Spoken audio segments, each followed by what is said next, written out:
السلام علیکم ورحمۃ اللہ وبرکاتہ۔ نحمدہ ونصلی علی رسولہ الکریم، اما بعد، فاعوذ باللہ من الشیطان الرجیم، بسم اللہ الرحمن الرحیم۔ رب اشرح لی صدری ویسر لی امری واحلل عقدۃ من لسانی یفقہوا قولی۔ ولا يحزنک الذین یسارعون فی الکفر، اور نہ غمگین کریں تجھ کو وہ لوگ جو کفر میں دوڑ دھوپ کر رہے ہیں۔ یسارعون کا کیا روٹ ہے؟ سین رے عین سرع، سرعت۔ کس کو کہتے ہیں سرعت؟ تیز چلنا، تیزی۔ وہ لوگ جو تیزی دکھا رہے ہیں کفر میں، یعنی کفر کی حالت میں خوب ترقی کر رہے ہیں، خوب کام کر رہے ہیں، بھاگ رہے ہیں، دوڑ رہے ہیں، آ رہے ہیں، جا رہے ہیں، وہ سمجھ رہے ہیں کہ شاید ہم اپنی اس تیزی سے اللہ کے دین کو ختم کر دیں گے یا اللہ کے نام کو جھکا دیں گے۔ فرمائے انہم لن یضروا اللہ شیئا، بے شک وہ اللہ کا ہرگز بھی کچھ نہیں بگاڑ سکتے۔ اچھا، تو پھر اللہ تعالیٰ ان کو یہ موقع کیوں دے رہا ہے کہ وہ اتنا کام کر لیں؟ ان کو پنپنے کا، پلنے پھولنے کا، آگے بڑھنے کا موقع کیوں مل رہا ہے؟ ڈھیل دے رہا ہے۔ یرید اللہ، اللہ چاہتا ہے، اللہ یجعل لہم حظا فی الآخرہ، کہ ان کے لیے آخرت میں کوئی حصہ نہ چھوڑے۔ یعنی اللہ ان کی کوششوں کو دنیا میں کیوں کامیاب ہونے دیتا ہے؟ کیونکہ ان کے لیے تو کامیابی بس دنیا ہی کی کامیابی ہے، آخرت میں ان کی کوششوں کا کچھ بھی صلہ ان کو ملنے والا نہیں ہے۔ یرید اللہ اللہ یجعل لہم حظا فی الآخرہ ولہم عذاب عظیم، اور ان کے لیے عذاب ہے بہت بڑا۔ سورۃ المائدہ آیت 41، اللہ تعالیٰ فرماتے ہیں یا ایھا الرسول، اے رسول صلی اللہ علیہ وسلم، لا يحزنک الذین یسارعون فی الکفر، نہ غمگین کریں تجھ کو وہ لوگ جو کفر میں دوڑ دھوپ کر رہے ہیں، تیزی دکھا رہے ہیں۔ لوگ غمگین ہوتے ہیں نا اس سے، وہ تو اتنا آگے بڑھ گئے ہیں، ہم کیا کریں گے۔ من الذین قالوا آمنا بافواہہم، منافقین کی طرف اشارہ ہے کہ جو اپنے منہ سے کہتے ہیں کہ ہم ایمان لائے، ولم تؤمن قلوبہم، حالانکہ ان کے دل مومن نہیں ہوتے۔ تو ایسے لوگوں کی دنیاوی ترقی پر انسان کو افسوس نہیں ہونا چاہیے۔ اب اس کو عام روزمرہ کی زندگی کے اعتبار سے سمجھیے۔ بعض اوقات ایسا ہوتا ہے کہ جو لوگ سچے مخلص مومن ہوتے ہیں، وہ اپنی سچائی کی وجہ سے دنیا میں ترقی پانے کی بجائے بعض اوقات نقصان اٹھا لیتے ہیں۔ ہوتا ہے ایسے؟ کیا ہوتا ہے؟ آپ دین کے رستے پر آئے، آپ نے سود چھوڑا، آپ نے حرام کام چھوڑے، اب کیا ہوا؟ دنیاوی اعتبار سے آپ نیچے آئے، پیچھے ہوئے، گھاٹا اٹھایا، نقصان اٹھایا۔ لیکن اس کے مقابلے میں کچھ ایسے لوگ جو تعویلیں گھڑ کے غلط کام کیے چلے جاتے ہیں، وہ وقتی طور پر بہت آگے نظر آتے ہیں۔ اب ایسے موقع پر شیطان انسان کے ذہن میں کیا وسوسہ ڈالتا ہے؟ وہ بھی تو آخر مسلمان ہے، وہ تو اتنی عیش و عشرت کر رہے ہیں، تم نے اپنے آپ کو ہر چیز سے محروم کر کے کیا کمایا، تمہیں کیا ملا؟ ایسے میں شیطان کا انسان کو غمگین کرنا بالکل ایک عام سی بات ہے۔ یہ روزمرہ کے تجربے اور مشاہدے کی بات ہے کہ ایک شخص اپنے آپ کو مسلمان بھی کہتا ہے اور ہر وہ غلط کام کرتا ہے جس سے روکا گیا، اور دوسری طرف ایک شخص اللہ کی بتائی ہوئی حدود پہ آ کے رک جاتا ہے۔ اب ان دونوں میں ظاہر کے حال میں فرق ہوگا کہ نہیں؟ اگر ہمیشہ کے لیے نہ ہو تو بعض اوقات وقتی طور پہ ہوتا ہے ایسا۔ اس وقت انسان سوچتا ہے کہ میں نے تو بہت ہی حماقت کی، میں تو بہت پیچھے رہ گیا، اگر فلاں ایسا کر رہا ہے تو میں بھی کر لیتا۔ وہ جھوٹ سے، فریب سے، چوری سے، غلط طریقوں سے آگے بڑھ گیا ہے، تو میں سچ بول کے پیچھے کیوں رہ گیا؟ عموماً آپ دیکھیے کہ بہت سے لوگ جو برائی میں آگے بڑھتے جاتے ہیں، یسارعون فی الکفر، وہ اسی طریقے پہ تو بڑھتے ہیں کہ بے خوف ہو کے، ڈھیٹ ہو کے، جو چاہتے ہیں کرتے چلے جاتے ہیں، اور وہ سمجھتے ہیں بہت کامیاب ہیں۔ منافقین کا یہی حال تھا۔ فرمایا کہ وہ جو دنیاوی طور پر غلط کام کے باوجود ان کو ترقی حاصل ہو رہی ہے، کیونکہ ہوتا پتہ کیا کہ ایک شخص غلط ہوتا ہے، اس کے باوجود اس کو ترقی ہوتی چلی جاتی یا نہیں ہوتی۔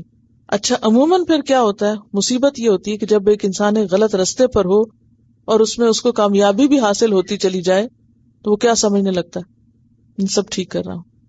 حالانکہ وہ اصل میں کیا ہے؟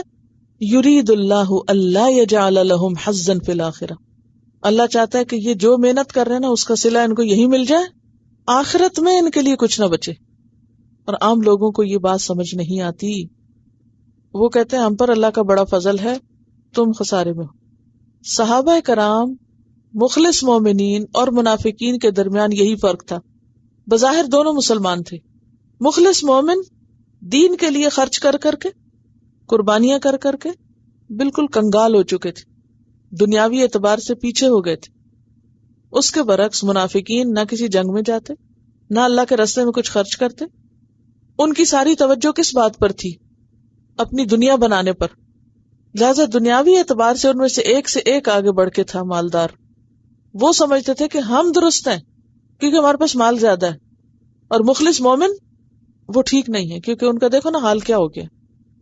تو وہ دنیا کا جو ظاہری فرق تھا، عام ظاہری دنیاوی فرق، اس کو سامنے رکھ کے وہ کہتے تھے ہم حق پہ ہیں کیونکہ ہم دنیاوی اعتبار سے مضبوط ہیں. اس کا جواب ہے یہاں پر. دیکھیں نا، دین کے راستے میں جب کوئی ناکامی ہوتی ہے نا انسان اندر باہر سے ٹوٹتا ہے نا، تو شیطان بھی آ کے وسوسے ڈالتا ہے اور اس قسم کے لوگ بھی. تمہیں کیا ملا دین پہ چل کے؟ اگر تم سچے ہوتے، تمہاری قربانیاں قبول ہوتی تو تمہیں تو بہت ترقی ہوتی دنیا میں. یہ ایک ایسی تدبیر ہوتی ہے کہ جس سے انسان ایک دم اس کا morale ڈاؤن ہو جاتا ہے، وہ ہل جاتا ہے، وہ سوچتا ہے شاید میں ہی غلط کر رہا ہوں. یہاں اللہ تعالیٰ آفٹر افیکٹس جو تھے جنگ کے ان کو صاف کر رہے ہیں کہ اللہ ان کو ان کے کفر کے باوجود، ان کی منافقت کے باوجود ان کو کیوں ترقی دیتا چلا جا رہا ہے کہ ان کے لیے آخرت میں کچھ نہ چھوڑے سوائے بڑے عذاب کے. ان الذین اشتروا الکفر بالایمان لن یضروا اللہ شیئا ولہم عذاب علیم. بے شک وہ لوگ جنہوں نے ایمان کے بدلے کفر خرید لیا. یہ کس کی طرف اشارہ ہے؟ یہ کون لوگ ہیں جنہوں نے ایمان دے کے کفر لیا تھا؟ منافقین. لن یضروا اللہ شیئا، یہ اللہ کو ہرگز نقصان نہیں دے سکتے، اللہ کا کچھ نہیں بگاڑ سکتے. وَلَهُمْ عَذَابٌ علیم، اور ان کے لیے دردناک عذاب ہے. کیوں؟ ایمان دے کے کفر لے رہے تھے. ایمان دینے کا مطلب کیا؟ یہ کوئی بازار تھا جہاں وہ جا کے ایمان دیتے تھے اور کفر لے کے آتے تھے؟ اس کو خرید و فروخت سے کیوں تشبیہ دی گئی؟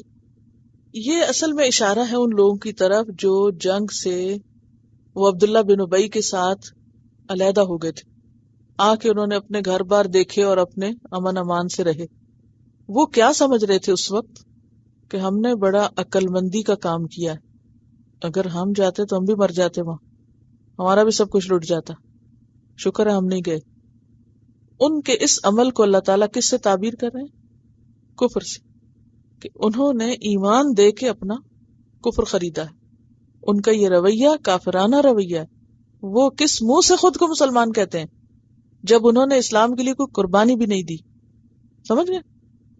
یعنی اسلام کے لیے قربانی نہ دینا ہی دراصل یہ ایمان دے کے کفر خریدنے کا سودا ہے. یعنی جو کچھ انہوں نے چھوڑا وہ کیا تھا اور جو انہوں نے لیا وہ کیا تھا. وَلَا يَحْسَبَنَّ الَّذِينَ كَفَرُوا أَنَّمَا نُمْلِي لَهُمْ خَيْرٌ لِأَنفُسِهِمْ، اور بالکل نہ سمجھے وہ لوگ جنہوں نے کفر کیا. اب یہ کون سے کافر ہیں؟ وہی منافق. انما نملی لہم، کہ بے شک ہم ان کو مہلت دے رہے ہیں جو خیر لانفسہم، یہ ان کے لیے بہت اچھا ہے. نملی کا لفظ جو ہے اس کا روٹ ہے میم لام یہ. میم لام یہ. ملیون کہتے ہیں زمانہ دراز کو. وہجرنی ملیہ قرآن پاک میں آتا ہے، لمبا وقت. اور اس میں جب باب افعال آتا ہے املا سے تو اس کا معنی ہوتا ہے مہلت دینا، فائدہ دینا، رسی ڈھیلی چھوڑ دینا، مضمون بول کر دوسرے سے لکھوانا. ملا جو ہے نا وہ میم لام حمزہ سے ہے، مل ان سے، زمین بھر سونا. یہ کس سے؟ میم لام یہ سے. فرق ہے دونوں میں. لمبی عمر کو عیش و عشرت کے ساتھ بسر کرنے کی مہلت ملنا جو ہے وہ بھی املا کہلاتا ہے.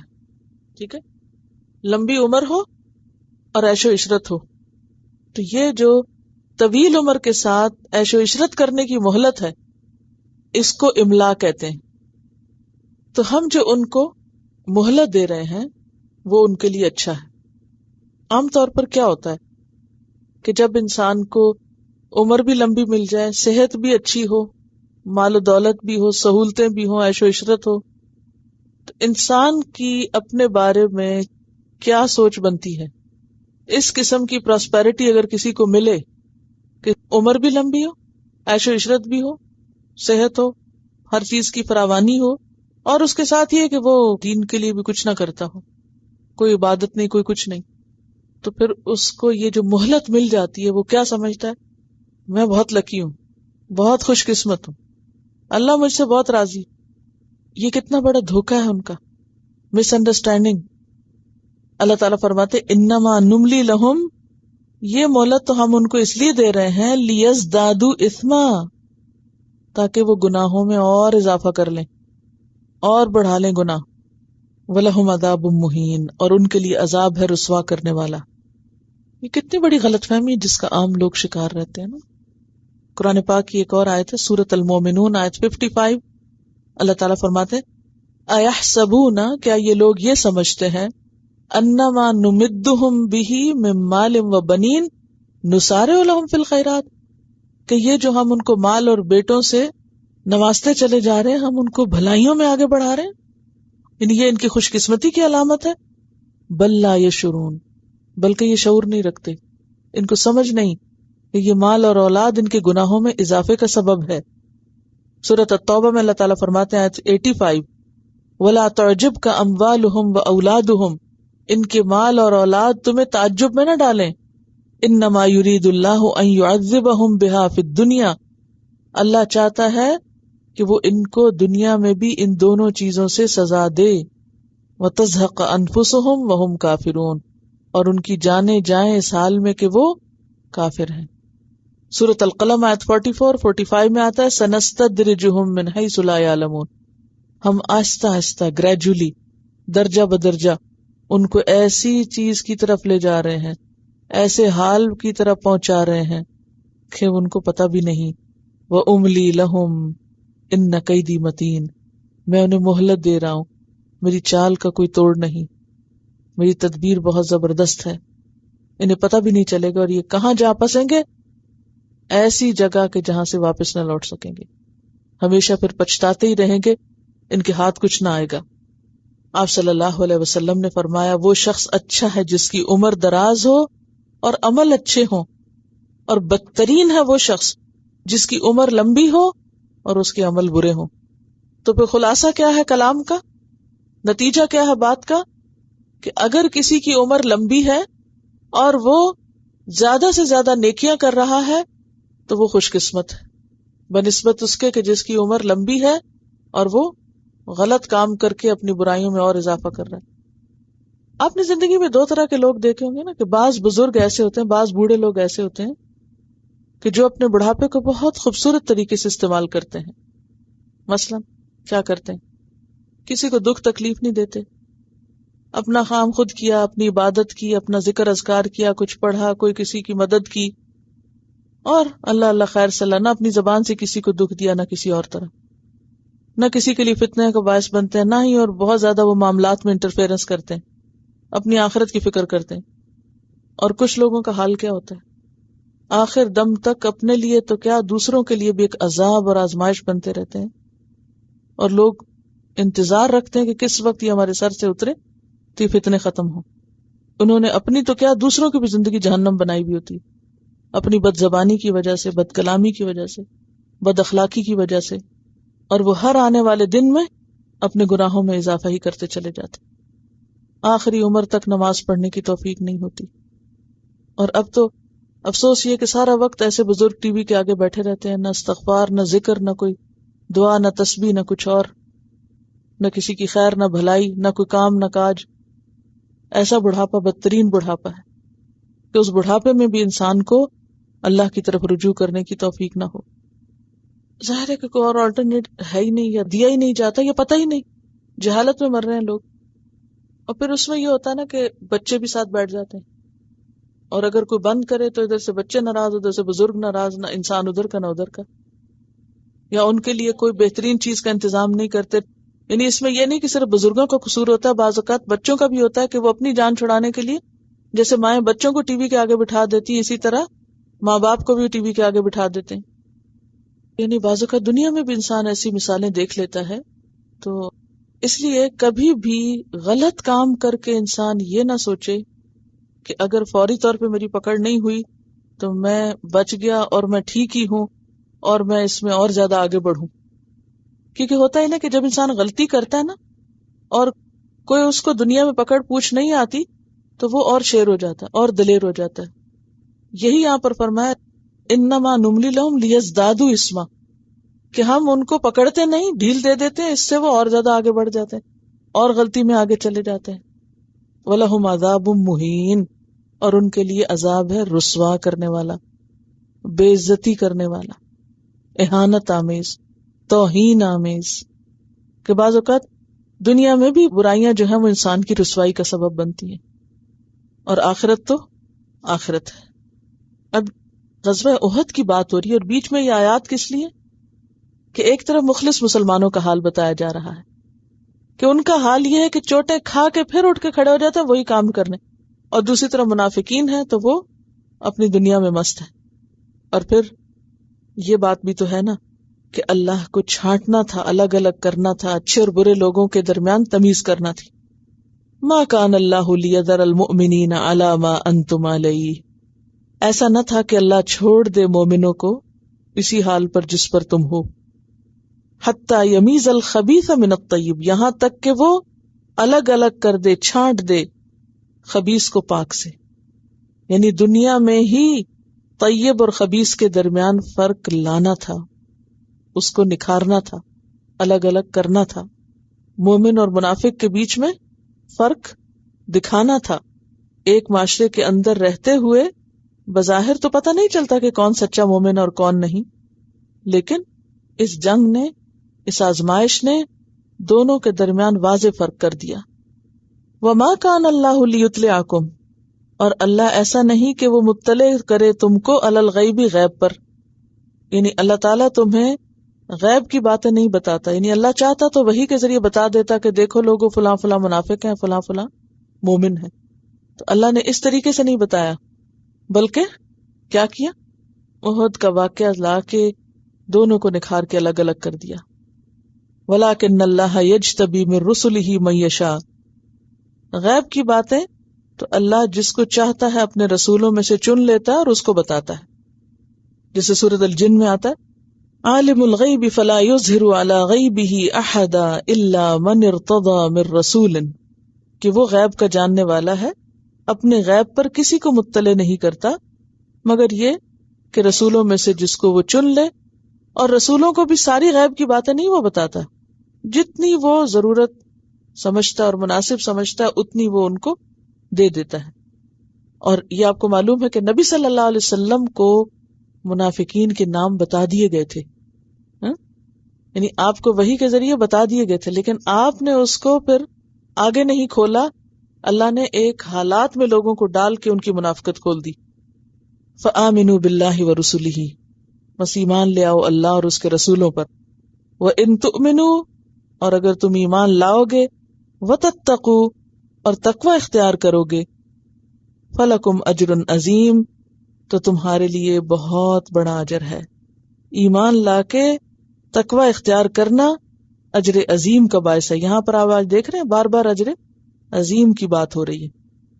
وَلَا يَحْسَبَنَّ الَّذِينَ يَبْخَلُونَ بِمَا آتَاهُمُ اللَّهُ مِنْ فَضْلِهِ هُوَ خَيْرًا لَهُمْ بَلْ هُوَ شَرٌّ لَهُمْ، اور نہ سمجھے.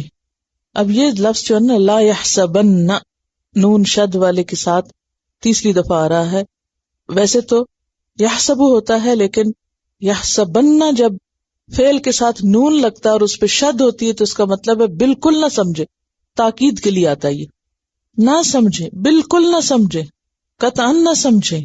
الذین، وہ لوگ، یبخلون، جو بخل کرتے ہیں. کیا نہ سمجھے؟ بما آتاہم اللہ، ساتھ اس کے جو دیا ان کو اللہ نے، من فضلہ، اپنے فضل سے، ہوا خیر لہم، کہ وہ ان کے لیے بہتر ہے. اللہ نے ان کو اپنے فضل سے کیا دے رکھا ہے؟ مال، یعنی وہ مال جو ان کا حق نہیں تھا، وہ ڈیزرو نہیں کرتے تھے، اللہ کا فضل ہے ان پر، اس کو جب وہ کسی اور پہ خرچ نہیں کرتے تو وہ اس بات کو اپنے حق میں اچھا نہ سمجھیں، بل ہوا شر لہم، بلکہ وہ ان کے لیے برا ہے۔ ہوا کس کی طرف جا رہا ہے؟ بخل کی طرف۔ بخل کیا ہوتا ہے؟ بخل ہوتا ہے اس چیز کو روک لینا جس کا ادا کرنا اس پہ واجب ہو، یعنی بخل کا اصل معنی کیا ہے؟ ایسی چیز روک لینا جس کا دینا لازم ہے، مثلا زکوٰۃ روک لینا۔ اب زکوٰۃ آپ کا مال ہی نہیں، آپ کا حق ہی نہیں، وہ تو غریبوں کا حق ہے، مستحقین کا حق ہے۔ اب آپ نے اس کو روک لیا، اور ویسے آپ شادی بیاہ پہ اور دنیا کے اور نمود و نمائش پہ خوب خرچ کر رہے ہیں، تو بظاہر آپ بہت سخی نظر آتے ہیں، بڑے کھلے دل کے نظر آتے ہیں، لیکن آپ زکوٰۃ نہیں دیتے، تو آپ کی یہ سخاوت کسی کام کی نہیں جو آپ اپنی ذات پہ کر رہے ہیں، یا آپ دکھاوے کے لیے کر رہے ہیں، شادیوں پہ بڑا بڑا خرچ کر رہے ہیں، اور لوگوں کی نظر میں آپ حاتم تائی بنے ہوئے ہیں۔ جب تک آپ وہ نہ دیں جو آپ کے اوپر دینا فرض ہے، تو اس فرض کو ادا نہ کرنا، حقدار کو حق سے محروم کرنا، حق نہ دینا، اس کو بخل کہتے ہیں۔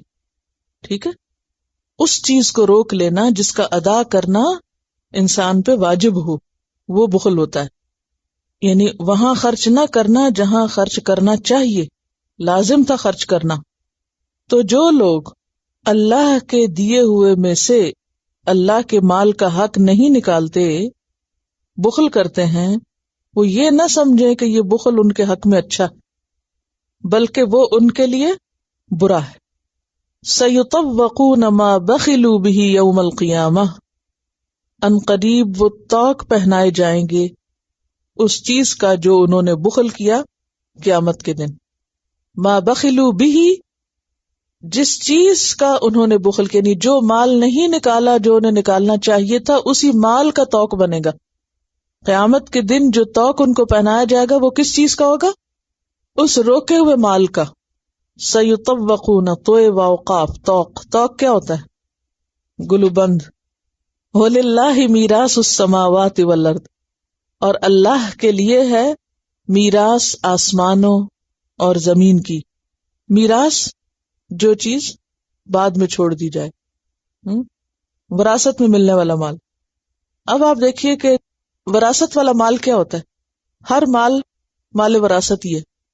کیسے؟ یا وہ کسی کا چھوڑا ہوا ہے، یا پھر وہ چھوڑ دیا جائے گا، کسی اور کی امانت ہے، ہمارے پاس تو نہیں رہنا۔ اب آپ دیکھیے ڈے ون سے حضرت آدم کے پاس جو مال تھا وہ کیا کیا انہوں نے؟ چھوڑ گئے ورثے میں اپنی اولاد کے لیے، پھر وہ آگے آگے آگے آگے۔ ایک دن آئے گا جب سارے انسان فوت ہو جائیں گے، اب باقی کیا رہ جائے گا؟ میراث رہ جائے گی نا۔ وہ کس کا ہے؟ وَلِلَّهِ مِيرَاثُ السَّمَاوَاتِ وَالْأَرْضِ، آسمان و زمین میں جو کچھ ہے، یعنی جو مال ہے، وہ سب اللہ کا ہے۔ سورۃ مریم میں آتا ہے اِنَّا نَحْنُ نَرِثُ الْأَرْضَ وَمَنْ عَلَيْهَا، بے شک ہم ہی وارث ہونے والے ہیں زمین کے اور ہر اس چیز کے جو اس کے اوپر موجود ہے۔ ساری چیزوں کے اصل مالک ہم خود ہیں۔ واللہ، اور اللہ، بما تعملون، ساتھ اس کے جو تم عمل کرتے ہو، خبیر، خوب خبر رکھنے والا ہے، خوب باخبر ہے۔ یہاں پر منافقین کا حال بتایا جا رہا ہے کہ وہ مال کی اس قدر محبت میں مبتلا تھے کہ اللہ کے راستے میں جب خرچ کرنے کا وقت آتا اور جو انہیں خرچ کرنا چاہیے تھا وہ خرچ کر کے نہیں دیتے تھے۔ جہاں وہ جان کی قربانی کے لیے تیار نہیں تھے، وہاں وہ مال کی قربانی کے لیے بھی تیار نہ تھے۔ تو دیکھیے کہ اگر ہم لوگوں کو جان قربان کرنے کا موقع نہیں کہیں مل سکتا، اور ہماری نیت ہے کہ اللہ تعالیٰ اگر آپ نے مجھ سے جان بھی مانگی تو میں دے دوں گی، یعنی کس دل سے کہہ رہے ہیں، تو اس سے پہلے اپنے آپ کو یہ دیکھ لینا چاہیے کہ ہم اپنے مال میں سے کتنا نکالنے کے قابل ہیں، اپنے گلو بند وغیرہ میں سے۔ یعنی اگر وہ نہیں دے سکتے اللہ کی خاطر تو جان کہاں دیں گے؟ جان کی باتیں تو پھر جھوٹی ہیں۔ تو مال کی قربانی جان سے کم تر درجے کی قربانی ہے۔ تو منافقین جو ہیں وہ مال بھی نہیں اللہ کے راستے میں دیتے اور وہ بخل کرتے ہیں اور اس پہ خوش ہوتے ہیں. قرآن پاک میں اللہ تعالیٰ فرماتے ہیں وَأَمَّا مَن بَخِلَ وَاسْتَغْنَى وَكَذَّبَ بِالْحُسْنَى فَسَنُيَسِّرُهُ لِلْعُسْرَى وَمَا يُغْنِي عَنْهُ مَالُهُ إِذَا تَرَدَّى. سورۃ اللیل کی آیات ہیں 8 سے 11 تک کہ جس نے بخل کیا اور بے نیازی برتی اور بھلائی کو جھٹلایا تو ہم اس کے لیے مشکل راہ آسان کریں گے، یعنی اس کو آہستہ آہستہ مشکلات کی طرف لے جائیں گے، اور اس کا مال اس کے کچھ کام نہ آئے گا جبکہ وہ خود ہلاک ہوا. اچھا، ایک بات یہ بھی یاد رکھیے کہ بخل میں صرف مال کا بخل نہیں ہوتا، علم کا بخل بھی ہوتا ہے، خیر اور بھلائی کا بخل بھی ہوتا ہے.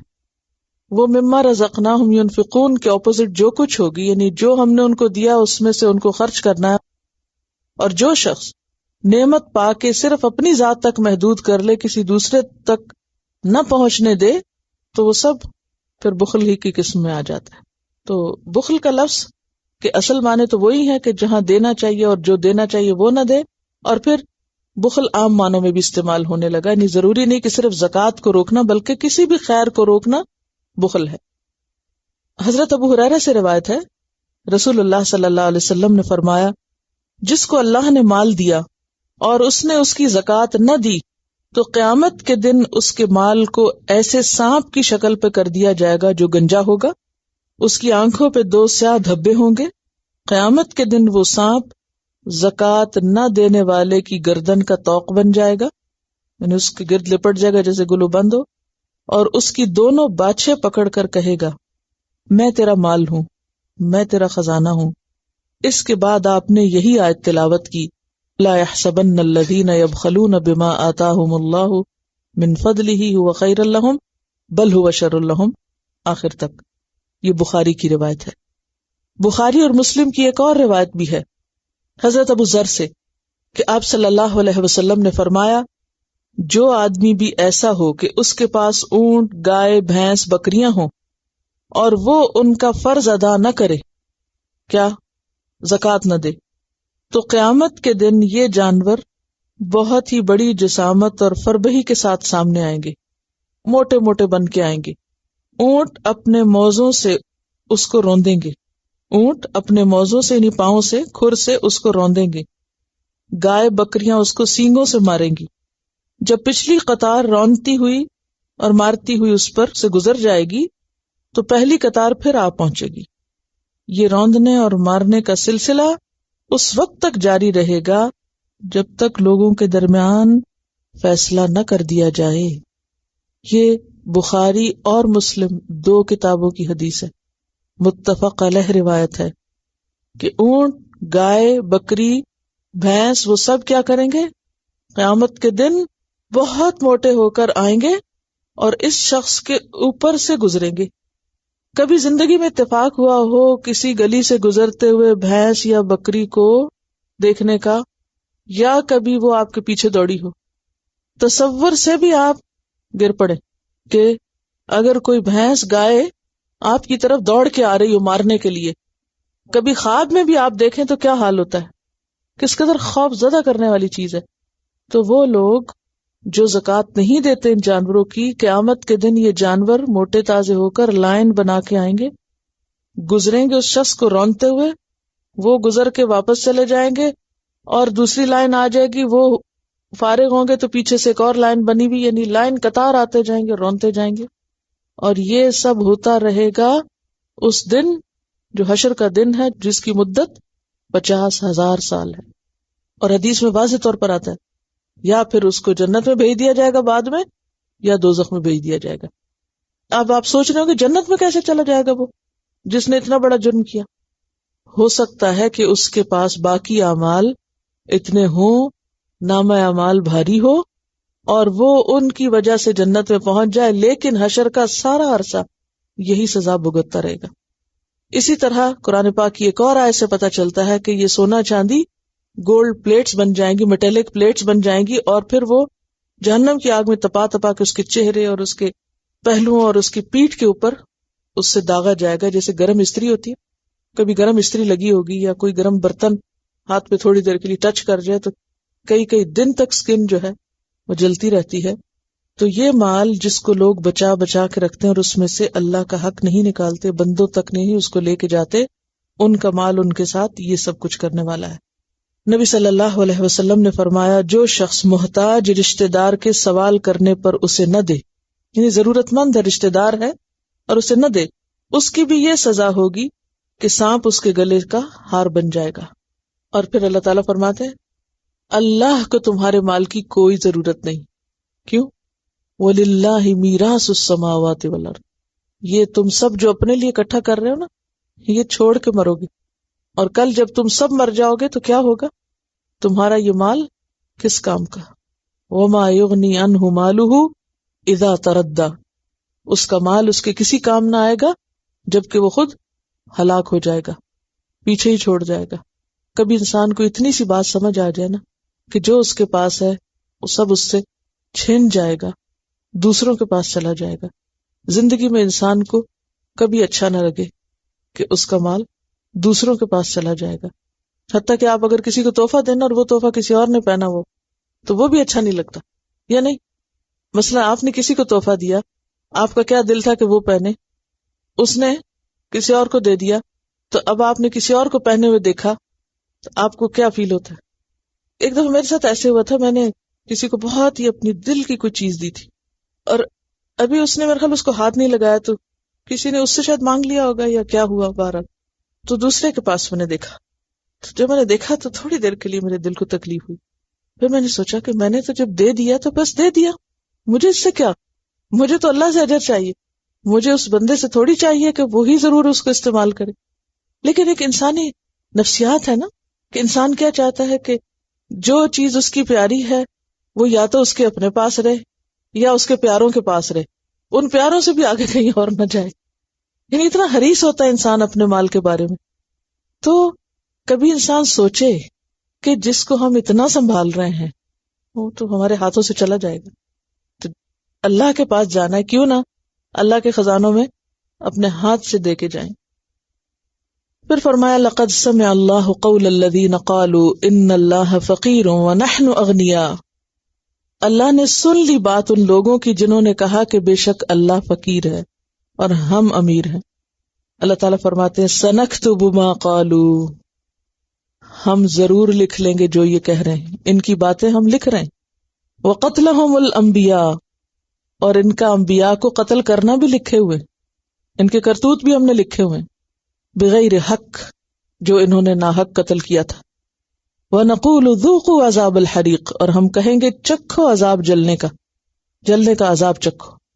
اصل میں آپ جانتے ہیں کہ مدینہ میں منافقین کے علاوہ یہود بھی تھے، اور وہ بعض اوقات بہت ناروا باتیں کر جاتے تھے۔ ان باتوں میں سے ایک بات یہ بھی تھی کہ جب یہ آیت نازل ہوئی من ذا الذی یقرض اللہ قرضا حسنا فیضاعفہ لہ اضعافا کثیرہ، کون ہے جو اللہ کو قرض حسنہ دے تو اللہ اس کو کئی گنا بڑھا چڑھا کر دے، کئی گنا بڑھا دے اس کے لیے۔ اور مخلص مسلمانوں نے اپنی عزیز ترین چیزیں اللہ کی راہ میں قربان کی تھی، تو اس پر یہود ہنسنے لگے اور کہنے لگے کہ اس کا مطلب یہ ہے کہ اللہ کے پاس ہے کچھ نہیں، اللہ فقیر ہے جو قرضہ مانگتا ہے ہم سے، اور ہم مالدار ہیں اسی لیے وہ ہم سے مانگ رہا ہے۔ تو اللہ تعالیٰ فرماتے ہیں کہ اللہ نے ایسے لوگوں کی بات سن لی ہے جو یہ کہہ رہے تھے۔ کیا کہہ رہے تھے؟ کہ اللہ فقیر ہے، نعوذ باللہ، اور ہم اغنیاء ہیں۔ اور نہ صرف یہ کہ ہم یہ لکھ رہے ہیں بلکہ اس کے علاوہ ان کے باقی اعمال بھی ہم لکھ رہے ہیں، اور قیامت کے دن ان اعمال کا ان کو بدلہ دینا ہوگا، ان اعمال کی جزا یا سزا بھگتنا ہوگی۔ اور وہ کیا ہوگی کہ ان سے کہا جائے گا ذوقوا عذاب الحریق۔ آپ دیکھیے کہ ایسی باتیں سرکشی کی باتیں ہوتی ہیں، دین کا مذاق اڑانا، آیات کا مذاق اڑانا، اللہ کا حکم سن کر اس حکم میں مذاق خیز باتیں اس میں سے نکالنا، اس کی ہنسی اڑانا یا اس کے اندر ایسے چٹکلے پیدا کرنا، یہ انتہائی گھٹیا باتیں ہوتی ہیں۔ منافقین کا بھی یہی طریقہ تھا، جب ان سے کہا جاتا کہ تم نے یہ کیوں کہا تو کہتے ہم تو ویسے ہی مذاق کر رہے تھے۔ تو اس پر کہا گیا نا باللہ و آیاتہ و رسولہ کنتم تستہزئون، تمہیں مذاق کرنے کو اور کوئی چیز نہیں ملی تھی، اللہ اور اس کی آیات اور اس کے رسول کے ساتھ ہی سارا مذاق ہے تمہارا۔ تو بات یہ ہے کہ اللہ کو ماننے والے لوگ اگر ایسی باتیں کریں، ایک تو وہ لوگ ہیں نا دنیا میں جو اللہ کو مانتے ہیں، ان کو پتہ ہی نہیں کسی چیز کا، وہ تو ایک الگ ہی کیس ہے، سمجھ میں آتا ہے کہ ان کا کوئی یقین ہی نہیں، ایمان ہی نہیں، وہ جو بھی کہیں. لیکن حیرت ہوتی ہے نا ان لوگوں پر جو ایک طرف اللہ کو مانتے ہیں اور دوسری طرف اللہ کے احکامات اور آیات کا مذاق بھی اڑاتے ہیں. ایسے میں زیادہ تکلیف ہوتی ہے نا. آپ نے کئی سو کالڈ مسلمانوں کو بھی دیکھا ہوگا کہ ایک طرف اپنے آپ کو مسلمان کہتے ہیں اور دوسری طرف قرآن ہی کی آیات کا مذاق اڑا رہے ہوتے ہیں، کبھی حوروں کے نام پہ، کبھی کسی کے، کبھی کسی کے. تو بات یہ ہے کہ ایسی باتیں سرکشی کی باتیں ہوتی ہیں، اور یہ باتیں وہ لوگ کرتے ہیں جن کے دل میں خدا کا خوف نہیں ہوتا. اللہ تعالیٰ پیچھے فرماتے ہیں وَخَافُونِ إِن كُنتُم مُؤْمِنِينَ، ڈرو مجھ سے اگر تم مومن ہو. اور وہ بے خوف کیوں ہوتے ہیں؟ کیونکہ انہیں یہ بھول چکا ہوتا ہے کہ ان کے منہ سے نکلا ہوا ہر لفظ لکھا جا رہا ہے، ریکارڈ ہو رہا ہے، اور انہیں بھولا ہوا ہوتا ہے کہ یہ ریکارڈ قیامت کے دن سامنے لایا جائے گا، یہ سب کچھ کھل جائے گا. اس وقت ان کو حساب دینا ہوگا، جواب دینا ہوگا، اور جب جواب نہیں دے پائیں گے تو سزا بھگتنا ہوگی. وَنَقُولُ ذُوقُوا عَذَابَ الْحَرِيقِ، حریق کا لفظ جو ہے حیر عقاب سے جلنا. ذالک کیا ہے؟ اشارہ. کس کی طرف اشارہ؟ یہ ان کو کیوں کہا جائے گا ذوقوا عذاب الحریق، یا ان کا یہ انجام کیوں ہوگا؟ بما قدمت ایدیکم، بوجہ اس کے جو آگے بھیجا تمہارے ہاتھوں نے. تمہارے اپنے ہاتھوں کی کمائی ہے، تمہارا اپنا کیا سامنے آ رہا ہے، تمہارا اپنا قصور ہے. وَأَنَّ اللَّهَ لَيْسَ بِظَلَّامٍ لِّلْعَبِيدِ، اور بے شک اللہ بندوں پر ظلم کرنے والا نہیں، ادنا سا ظلم بھی نہیں کرے گا. عبید عبد کی جمع ہے، بندے. اللہ بندوں پہ ظلم نہیں کرتا. یہ سزا اس وجہ سے مل رہی ہے کہ انہوں نے خود ہی اپنے آپ کو اس سزا کا مستحق بنایا اپنی باتوں اور اپنے اعمال کی وجہ سے. باتوں میں کیا ہے؟ ان کا یہ قول، اور اعمال میں کیا ہے؟ قتلہم الانبیاء. یہ کون لوگ ہیں جو کہتے ہیں الذین قالوا، یہ وہ لوگ ہیں جو کہتے ہیں ان اللہ عہد الینا، بے شک اللہ نے ہم سے عہد لے رکھا ہے، اللہ نے ہم سے کہا تھا. حالانکہ کچھ نہیں کہا تھا، یہ خود ساختہ بات ہے. کیا کہا تھا؟ اللہ نؤمن لرسول، کہ ہم نہ کسی رسول کو مانے حتی یأتینا، حتی کہ وہ لائے ہمارے پاس کیا؟ بقربان، ایک قربانی، تأکلہ النار، جس کو آگ کھا جائے. ایمان نہ لانے کے لیے انہوں نے ایک بہانہ یا ہیلہ اختیار کر رکھا تھا، اور اللہ پر بہتان گھڑا تھا، جھوٹ بولا تھا. اور وہ کیا؟ کہ اللہ نے ہمیں کہا ہے کسی نبی کو نہ ماننا جب تک وہ ایسی قربانی پیش نہ کرے جسے آگ کھا جائے. ہاں یہ بات ضرور ہے کہ اللہ تعالیٰ نے بعض انبیاء کو یہ معجزہ دیا تھا کہ ان کی قربانی کو آگ کھا جاتی تھی. سب سے پہلے تو حابیل قابیل کی قربانی کا ذکر آتا ہے کہ جب ایک بھائی کی قربانی قبول ہوئی اور دوسرے کی نہ ہوئی تو ایک نے دوسرے کو مار دیا. تو وہ قربانی قبول کیسے ہوئی تھی، یہ کیسے پتا چلا تھا؟ اس کے بارے میں روایات میں آتا ہے کہ آسمان سے ایک آگ آئی اور اس کو کھا گئی. اسی طرح حضرت الیاس علیہ السلام، حضرت سلیمان علیہ السلام، حضرت یحییٰ علیہ السلام کو بھی یہ معجزہ دیا گیا. یعنی بعض ایسے انبیاء تھے جنہیں یہ معجزہ دیا گیا تھا، کیا؟ کہ ان کی قربانیوں کو آسمانی آگ آ کے کھا جاتی تھی. تو اس بات کو انہوں نے کس طرح ٹویسٹ کر دیا؟ وہ پیچھے ان کی حرکتیں آتی ہیں نا کہ اپنی زبان کو موڑ کے کیا کرتے تھے، بات کو کچھ سے کچھ بنا لیتے تھے. تو انہوں نے اس بات کو ٹویسٹ کر لیا اور کہا کہ اللہ نے ہم سے یہ کہا ہے کہ تم نے کسی نبی کو نہیں ماننا جب تک کہ وہ یہ معجزہ پیش نہ کرے. تو چونکہ نبی صلی اللہ علیہ وسلم یہ معجزہ پیش نہیں کر پا رہے، لہٰذا ہم ان کو نہیں مانیں گے. ہم نہ ماننے میں بالکل جسٹیفائڈ. یہ جسٹیفیکیشن تھی ان کی اپنے آپ کو سچا ثابت کرنے کی. حالانکہ یہ انتہا درجے کا جھوٹ تھا جو یہ اللہ پہ باندھ رہے تھے. قل، کہہ دیجیے، قد جاءکم رسل، تحقیق آئے تمہارے پاس کئی رسول، من قبلی، مجھ سے پہلے، بالبینات، کھلی نشانیوں کے ساتھ. بینات بینتن کی جمع، جس کا معنی ہے معجزات اور عقلی دلائل. عقلی دلائل اور معجزات لے کر پیغمبر آئے. وبالذی قلتم، اور وہ چیز بھی لائے جو تم کہہ رہے ہو. کون سی چیز؟ ایسی قربانی جسے آگ کھا جائے. فَلِمَ قَتَلْتُمُوهُمْ، تو کیوں تم نے ان کو قتل کیا تھا؟ اگر تمہارے ایمان لانے کا انحصار اسی بات پر ہے، یہی تمہارا عذر ہے کہ صرف اس نبی کو مانیں گے جو یہ معجزہ دکھائے، تو کچھ انبیاء یہ معجزے دکھا چکے ہیں، پھر تم نے ان کو کیوں نہیں مانا؟ ان کنتم صادقین، اگر تم سچے ہو، اگر تم اپنی بات میں درست ہو. فَإِن كَذَّبُوكَ، پھر اگر وہ آپ کو جھٹلائیں. فَقَدْ كُذِّبَ رُسُلٌ مِّن قَبْلِكَ، تو کئی رسول آپ سے پہلے جھٹلائے جا چکے. جاؤوا بالبینات، وہ لائے تھے روشن دلائل، بینت ان کی جمع. والزبر، اور صحیفے. زبر زبور کی جمع ہے. زبور کا معنی ہوتا ہے واعظ اور نصیحت. زبور کا کیا معنی ہوتا ہے؟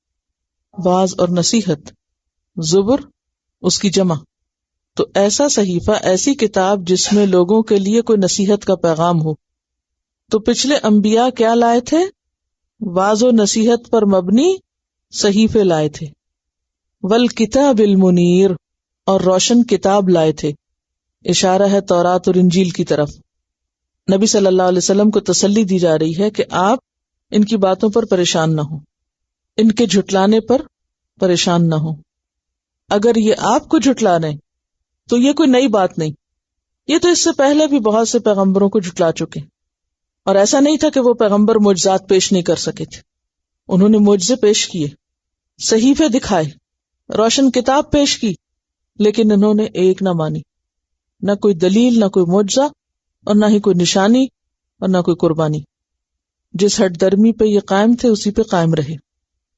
کل نفس ذائقۃ الموت، ہر نفس کو موت کا مزہ چکھنا ہے، ہر نفس کو موت کا مزہ چکھنا ہے.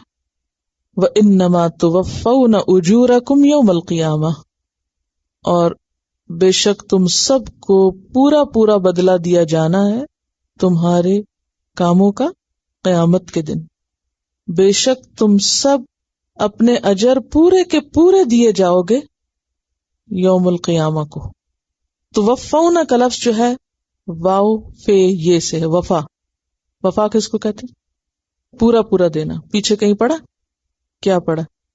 شابش، متوفی کا، پورا پورا لے لوں گا تجھ کو، تو تمہیں پورا پورا ملے گا.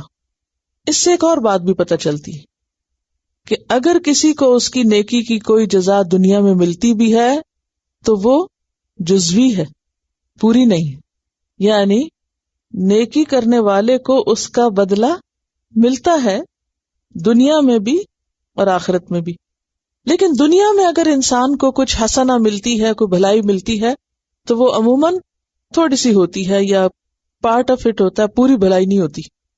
اسی طرح اگر کسی کو کوئی سزا ملتی ہے تو وہ بھی پوری نہیں مل سکتی، کیونکہ دنیا خود انکمپلیٹ ہے.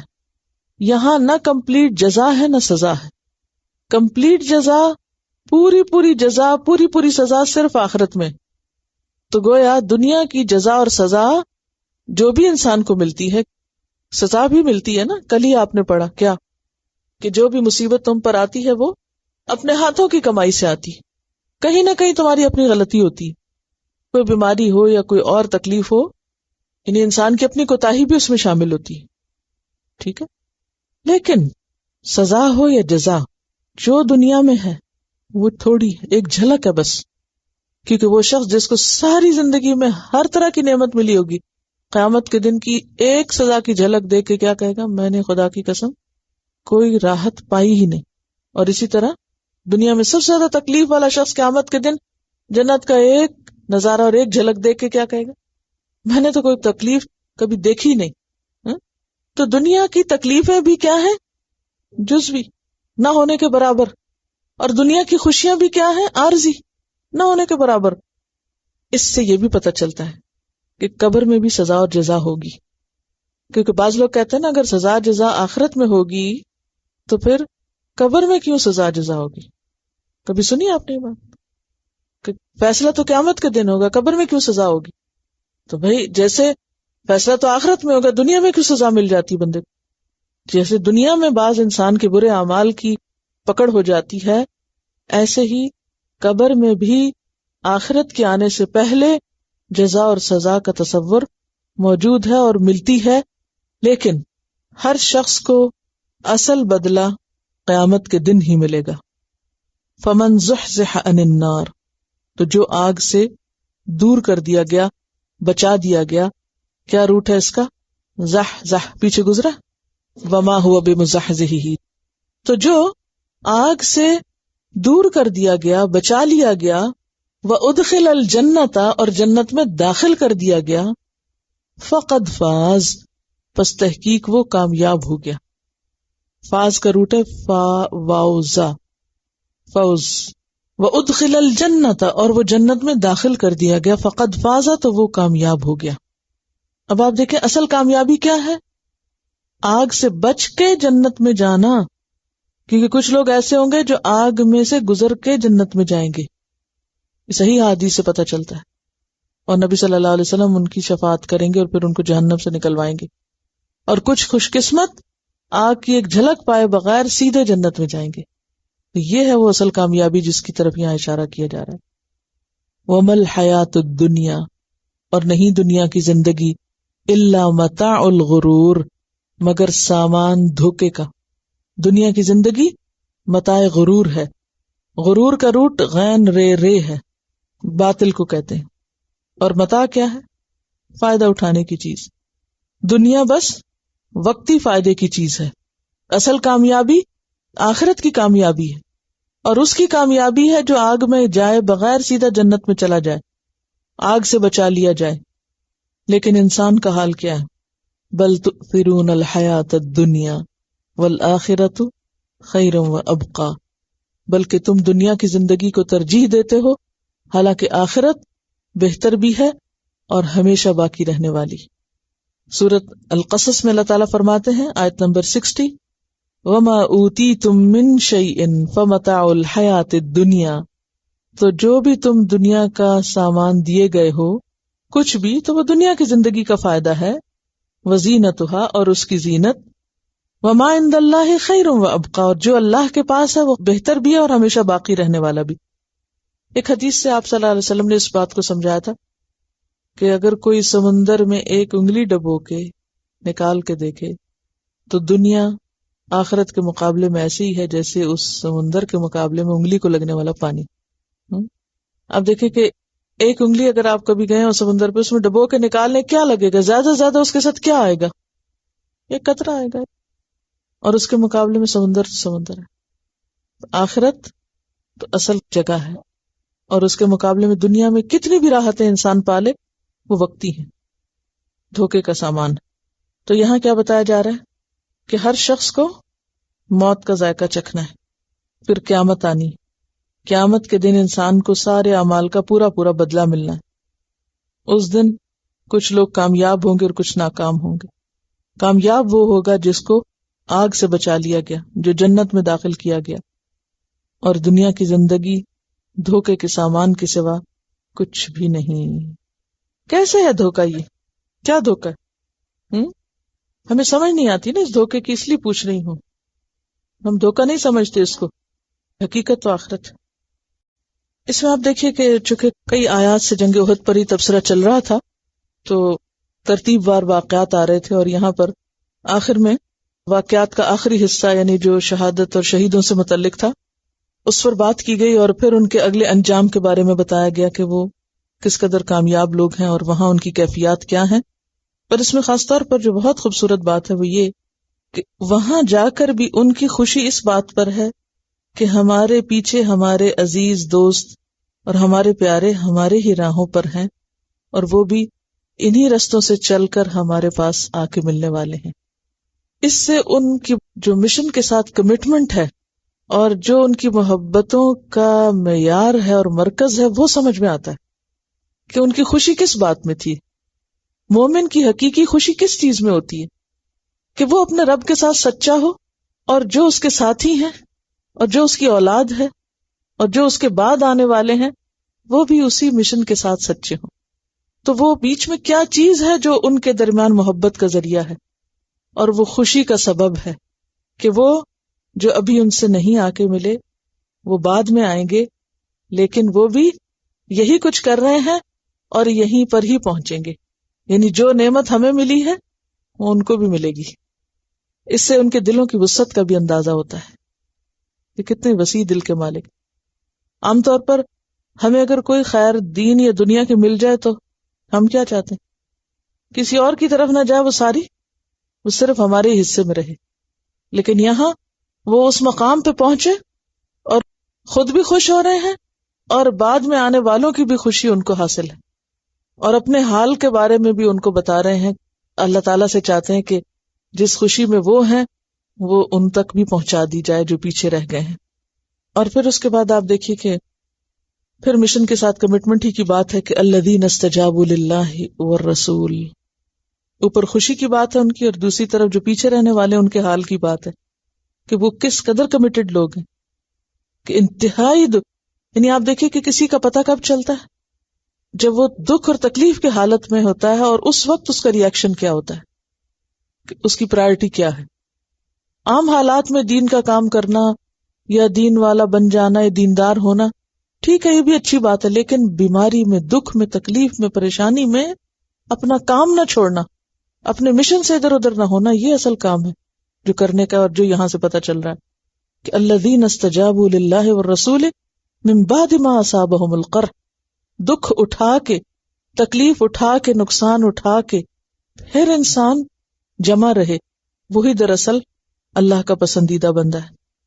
اور ایسے لوگوں کی پھر کمٹمنٹ آپ دیکھیے کہ اتنا مضبوط ایمان ہوتا ہے. یہ سب استقامت کی اور راسخ ہونے کی دین پر علامتیں ہیں کہ جب انہیں کوئی ڈراتا ہے تو وہ ڈر کے پینترا نہیں بدل جاتے، بلکہ ان کا ایمان اور بڑھ جاتا ہے.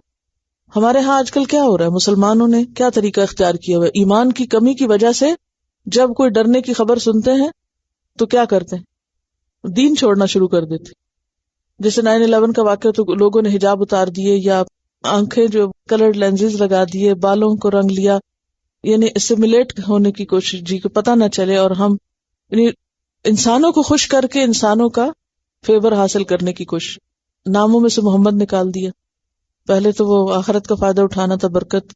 بہرحال تو بات یہ ہے کہ سچا ایمان جو ہوتا ہے نا، اس کے اوپر جب کوئی آزمائش آتی ہے تو اس میں اور اضافہ ہو جاتا ہے، مشکل وقت میں وہ اور بڑھ جاتا ہے.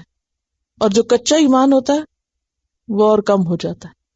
یعنی غیر معمولی حالات یا تو انسان ان میں سروائیو کر جاتا ہے اور آگے بڑھ جاتا ہے، اور یا پھر کیا ہوتا ہے، یا تو انسان ختم ہو کے رہ جاتا ہے.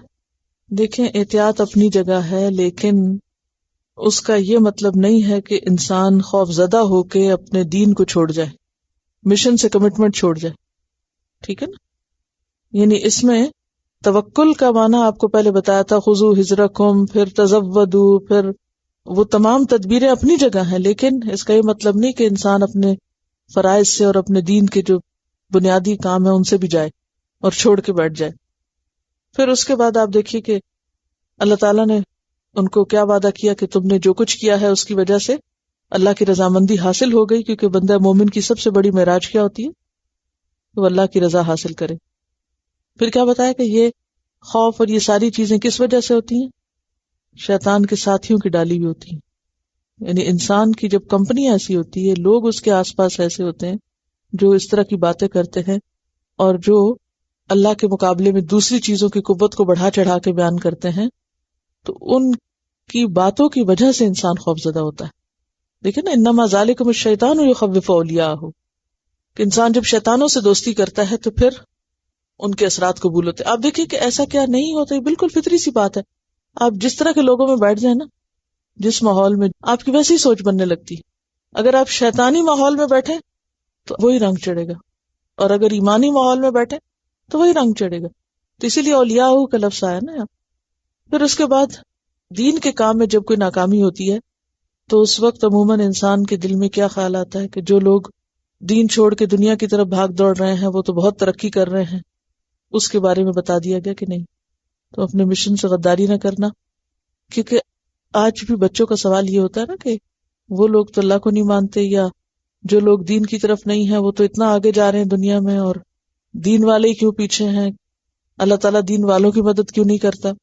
تو یہاں یہ بتایا جا رہا ہے کہ دو وجوہات ہوتی ہے، ایک تو یہ کہ دین والے خود خدا کا خوف کریں، اور دوسری طرف یہ ہے کہ وہ اس بات سے مروب نہ ہو۔ یہ سب وقتی باتیں ہیں۔ جو لوگ ایمان کے بدلے کفر لیتے ہیں وہ اللہ کو کچھ بھی نقصان نہیں دے سکتے، اللہ کو کچھ نہیں جاتا۔ اگر سارے لوگ بھی دین چھوڑ جائیں تو اللہ تعالیٰ کا کچھ نقصان نہیں۔ اور جو لوگ کفر کے ساتھ ترقی کر رہے ہیں بنیادی طور پر اللہ نے ان کو دنیا میں ڈھیل دی ہوئی۔ اور پھر مصیبتوں کا فلسفہ بتایا گیا کہ مصیبتیں کیوں آتی ہیں، تاکہ اچھے برے میں تمیز کی جائے۔ اور اس کے بعد رخ پلٹتا ہے گفتگو کا منافقین کی طرف، اور ان کے جو کچھ خیالات تھے یا ان کے جو اعمال تھے یا جو ان کے طریقہ کار تھے ان پر تنقید کی جا رہی ہے، اس لیے تاکہ مسلمان انہیں اپنا آئیڈیل نہ بنائیں اور ان کے طریقوں پر نہ چلیں۔ اور آخر میں پھر یہ کہا گیا کہ ہر شخص کو موت کا ذائقہ چکھنا، قیامت کے دن تم میں سے ہر ایک اپنے کیے کی جزا پالے گا، تو دار الجزا اصل میں آخرت ہے۔ وآخر دعوانا ان الحمد للہ رب العالمین۔ سبحانک اللہم وبحمدک نشہد ان لا الہ الا انت نستغفرک ونتوب الیک۔ السلام علیکم ورحمۃ اللہ وبرکاتہ۔